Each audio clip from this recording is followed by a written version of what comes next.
Welcome to Still Plays Galaxy of Heroes. This is a talk video, and today we are looking at the first of our dark side clones, CC-1119 APPO, doing the standard stuff here, looking at the insights and the tips, the key information, breaking down and analyzing the kit, looking at his gear, and I want to talk a little bit about squads, but in this case, not so much about the squad that he'll be forming with Lord Vader, but more what are we going to do with the remnants of that old Lord Vader squad. APPO arrives as a dark side Empire clone trooper attacker. With his attributes, he's going to create strong clone synergy under Lord Vader. He's going to grant dramatic entrance at the encounter start with clones and Vader, which is going to boost the damage before Vader ramps up. It's going to dispel all buffs from all enemies as well as trigger the damage over times on the field, and then he fully heals at the battle start. Think of a Jabba squad if you attack them on a second attempt. It's also going to mean that preloading this squad could be deadly. With our tips, Order 66, an important new debuff, or that's what they call it, combines buff immunity and the ability to prevent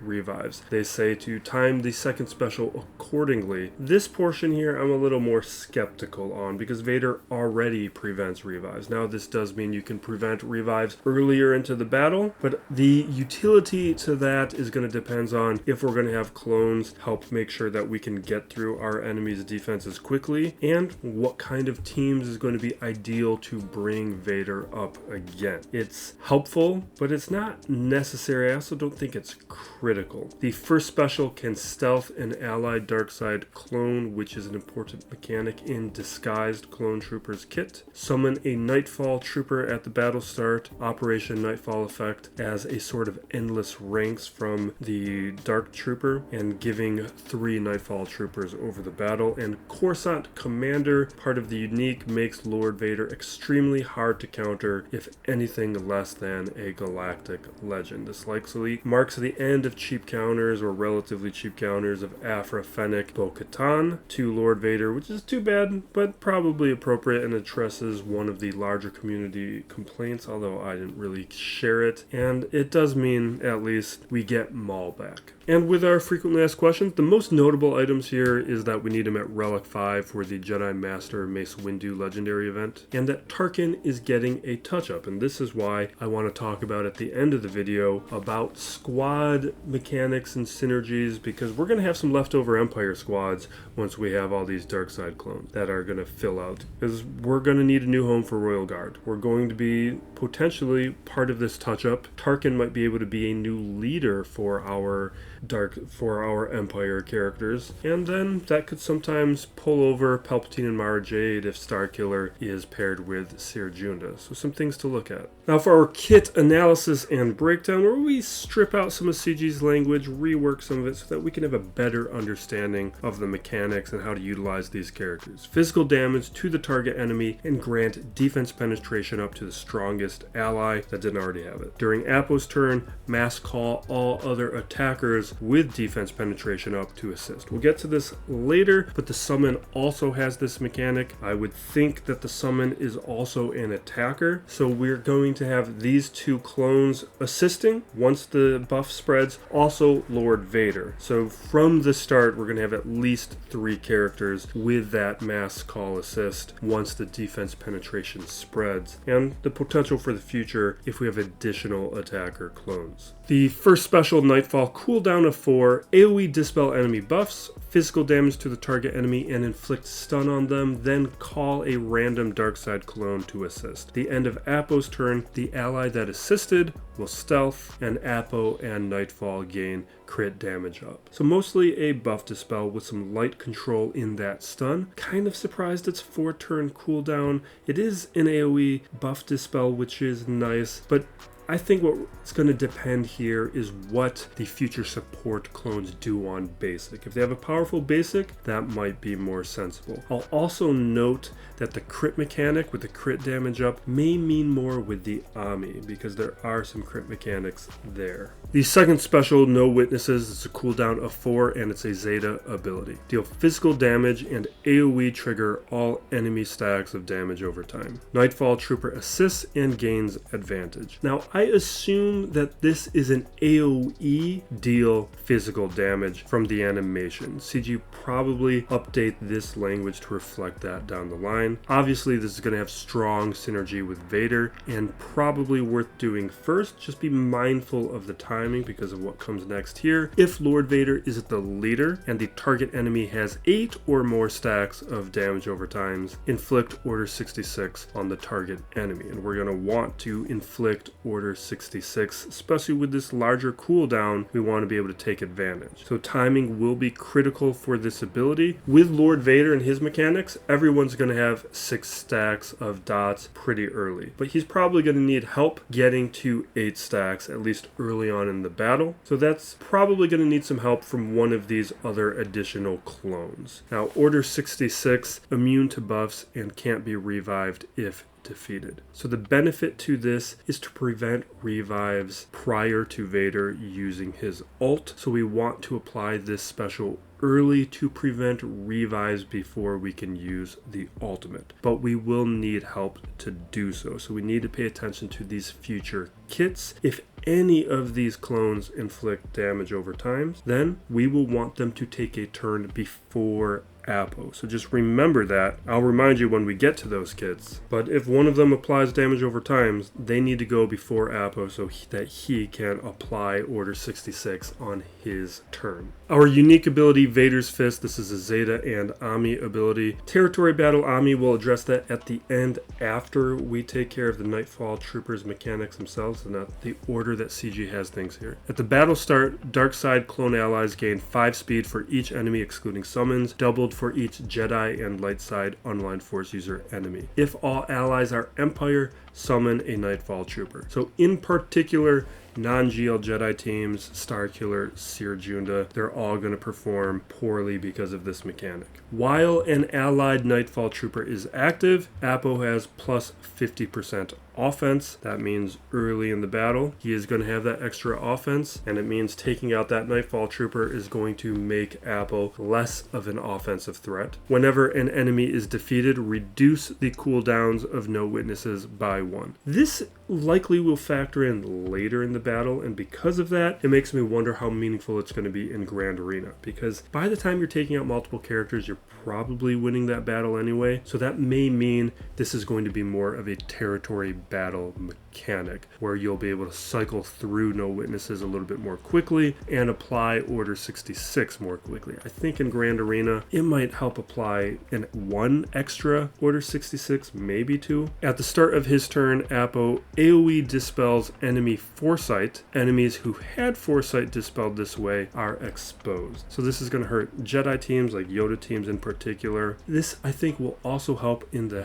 Haven class medical station, where there are enemies who do have foresight mechanics. So I think it's something that is more incidental. It helps. It's not going to occur in too many battles. At the encounter start, if Lord Vader is the allied leader and all other allies are dark side clones and there are no enemy GLs, APPO gains Coruscant Commander until the first time he is defeated. And now some other mechanics for APPO. If Lord Vader is allied leader and all other allies are dark side clone, at the battle start, APPO recovers 100% health and protection. At the encounter start, allied Lord Vader and dark side clones gain dramatic entrance, and APPO gains 3 stacks of Operation Knightfall. Now for those 3 mechanics, Coruscant Commander, character can't be defeated if there is an active Lord Vader. Now this I really like, because this status in particular says to me this squad might have some utility while it's still in progress, which means for us free-to-play players, we might be able to use this squad at gear 11 while we're still farming shards once all the clones become available. So that is always potentially nice, if depending on the rest of the clones, of course. But the mechanic is there where this means a low star APPO cannot be taken off the board until we take out Lord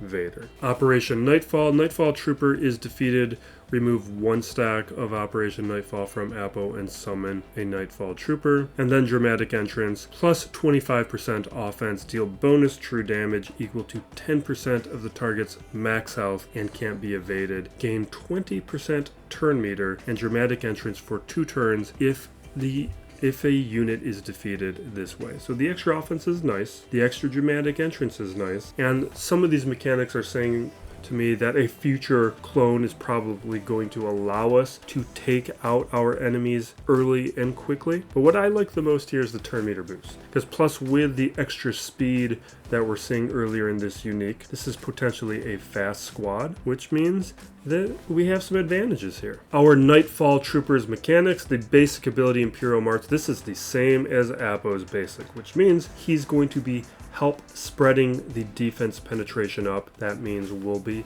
having a higher chance that the attacker allies will have defense penetration up on them early for that mass attacker defense penetration up assist, which is going to up the offensive threat of this squad earlier in the battle. The first special, Defender of the Empire, call a random dark side clone trooper support ally to assist and they stealth for a turn, then deal physical damage to the target enemy, and APPO and Knightfall Trooper gain advantage for a turn. And that advantage is useful because of how it ties into the unique Battalion Brothers. Whenever Knightfall Trooper uses an ability, he gains 20% offense stacking, and that's doubled on a crit. And the advantage is going to help guarantee that we are getting those critical hits. He has an Ami mechanic as well, which is APPO gains an additional 3 stacks of Operation Knightfall. So he'll have 6 stacks if you use this Ami.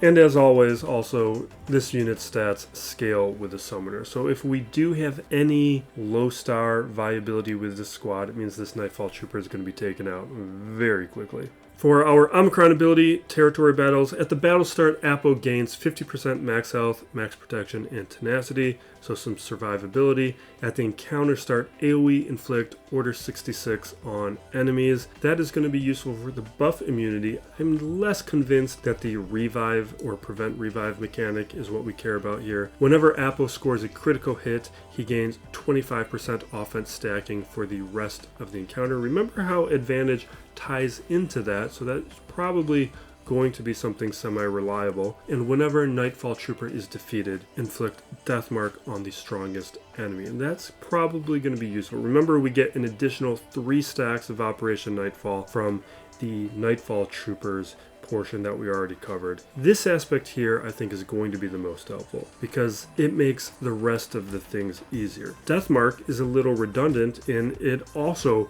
prevents revives, and it's also going to be more useful in getting through our opponent's health, so this is going to be preventing the revive more than the Order 66 will, but preventing buffs is what I think the Order 66 is really bringing here. At the start of his turn, if an enemy is disarmed, inflict 2 stacks of damage over time on all enemies. So this is going to be doing a couple things. One, it's going to make it easier for us to reapply Order 66 because it'll be making sure that we are very easily getting to those extra stacks of damage over time to hit that 8 minimum requirement that we need to apply Order 66. But this is also giving us a clue because right now only Santo applies disarm. So that means one of these clones is going to also be applying disarm. That's a clue towards a future kit. Last portion here is while APPO has dramatic entrance, whenever he deals damage to a target enemy, they are stunned for a